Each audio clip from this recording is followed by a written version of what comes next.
ಪಾರ್ಶ್ವವಾಯುವಿನಿಂದ ಬಳಲುತ್ತಿದ್ದ ವೃದ್ಧ ತಾಯಿಯನ್ನ ಮಗನೊಬ್ಬ ಬಹುಮಹಡಿ ಕಟ್ಟಡದಿಂದ ತಳ್ಳಿ ಕೊಲೆ ಮಾಡಿರುವ ಕರುಣಾಜನಕ ಘಟನೆ ಬೆಂಗಳೂರಿನ ಆರ್ಆರ್ ನಗರದಲ್ಲಿ ನಡೆದಿದೆ. 72 ವರ್ಷದ ಸಾವಿತ್ರಮ್ಮ ಮೃತ ದುರ್ದೈವಿ. ಈ ಸಂಬಂಧ ಆಕೆಯ ಮಗ ವೆಂಕಟೇಶ್ ಎಂಬಾತನನ್ನ ಆರ್ಆರ್ ನಗರ ಪೊಲೀಸರು ವಶಕ್ಕೆ ಪಡೆದಿದ್ದಾರೆ. ಕಳೆದ 4-5 ವರ್ಷಗಳಿಂದ ಪಾರ್ಶ್ವವಾಯು ಪೀಡಿತರಾಗಿದ್ದ ಸಾವಿತ್ರಮ್ಮ ಅವರು ಅರೆ ಪ್ರಜ್ಞಾವಸ್ಥೆಯಲ್ಲಿದ್ದರು. ಸಂಪೂರ್ಣವಾಗಿ ಹಾಸಿಗೆ ಹಿಡಿದಿದ್ದ ಅವರಿಗೆ ಮಗ ವೆಂಕಟೇಶ್ ಆರೈಕೆ ಮಾಡ್ತಾ ಇದ್ದ. ಪೊಲೀಸರ ಪ್ರಾಥಮಿಕ ತನಿಖೆ ಪ್ರಕಾರ ಬುಧವಾರ ಮಧ್ಯಾಹ್ನ ಮನೆಯಲ್ಲಿ ಯಾರೂ ಇಲ್ಲದ ಸಮಯದಲ್ಲಿ ವೆಂಕಟೇಶ್ ತನ್ನ ತಾಯಿಯನ್ನ ಕಟ್ಟಡದ 3ನೇ ಮಹಡಿಯಿಂದ ಕೆಳಕ್ಕೆ ತಳ್ಳಿದ್ದಾನೆ. ತೀವ್ರ ರಕ್ತಸ್ರಾವದಿಂದ ಸಾವಿತ್ರಮ್ಮ ಸ್ಥಳದಲ್ಲೇ ಮೃತಪಟ್ಟಿದ್ದಾರೆ.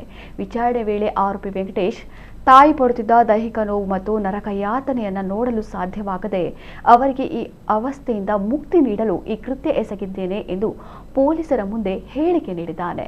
ಆರೋಪಿ ವೆಂಕಟೇಶ್ ವಿರುದ್ಧ ಐಪಿಸಿ ಸೆಕ್ಷನ್ 302 ಅಡಿಯಲ್ಲಿ ಎಫ್ಐಆರ್ ದಾಖಲಿಸಲಾಗಿದೆ. ಒಟ್ಟಿನಲ್ಲಿ ಮುಪ್ಪಾದ ಕಾಲಕ್ಕೆ ಒಂದು ಸೋರು ತುತ್ತು ಅನ್ನ ಇದ್ರೆ ವಯೋವೃದ್ಧರು ಹೇಗೋ ಇರುವಷ್ಟು ದಿನ ಪಾಲಿಗೆ ಬಂದಿದ್ದು ಪಂಚಾಮೃತ ಅಂತ ಕಾಲ ದೂಡ್ತಾರೆ.